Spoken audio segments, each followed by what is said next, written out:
Hello everyone, welcome back to my channel. আজ দেখাবো কিভাবে করলা দিয়ে হাতে মেখে বেলে মাছ রান্না করা যায়। প্রথমে আমি একটি করলা কেটে নিয়েছি। এবার 1 চামচ লবণ দিয়ে ভালো করে মেখে 5 মিনিট রেখে দেব। এভাবে লবণ মেখে রেখে দিলে করলার তিতে ভাবটা কম হয়। এবার যেই কড়াইটা রান্না করব সেই কড়াইটা নিয়ে নিয়েছি। তারপরে করলাটা ধুয়ে কড়াইয়ের ভিতরে দিয়ে দেব। এবার পরিমাণ মতো পেঁয়াজ কুচি দিয়ে দেব।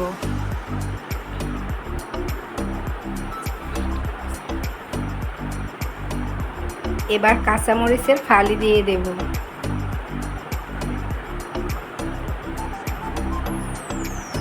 এবার 1 চামচ লবণ দিয়ে দেব।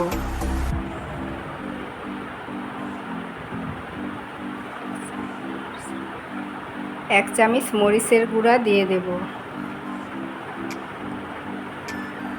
1 চামচ হলুদের গুঁড়া দিয়ে দেব। এবার 1 চামচ আদা বাটা আর 1 চামচ রসুন বাটা দিয়ে দেব। চেষ্টা করবেন হাতে মেখে বেলে মাছ রান্না করলে অল্প মশলা দিয়ে রান্না করবেন। এবার তেল দিয়ে দেব। এবার ভালো করে সবগুলো করলা আর আলু মাখাবো। এভাবে মাখাবো যাতে করে করলা আর আলুটা নরম ভাব চলে আসে।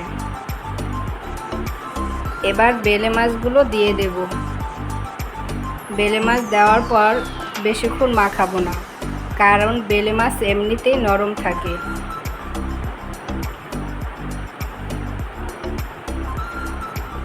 এবার পরিমাণ মতো পানি দিয়ে দেব।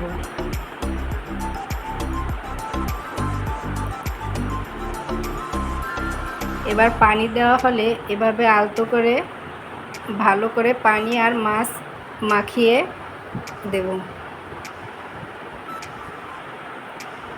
এবার ঢাকনাটা দিয়ে দেব।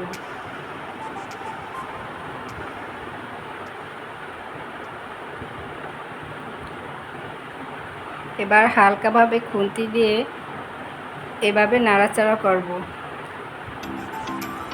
যাতে করে মাছটা না ভেঙে যায়।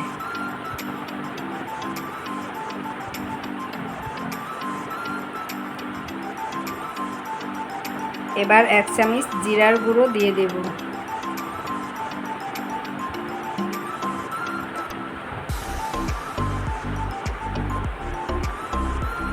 এবার ভালো ফ্লেভারের জন্য আমি ধনেপাতা কুচি দিয়ে দেব।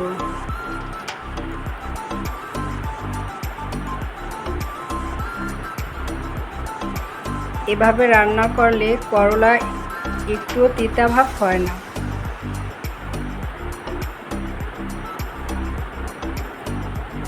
এবার আমার তরকারির ফাইনাল লুক দেখুন, কত লোভনীয় হয়েছে। আর আমার ভিডিওটি যদি আপনাদের ভালো লাগে আমার চ্যানেলটি অবশ্যই সাবস্ক্রাইব করবেন এবং আপনারা আমার পাশে থাকবেন।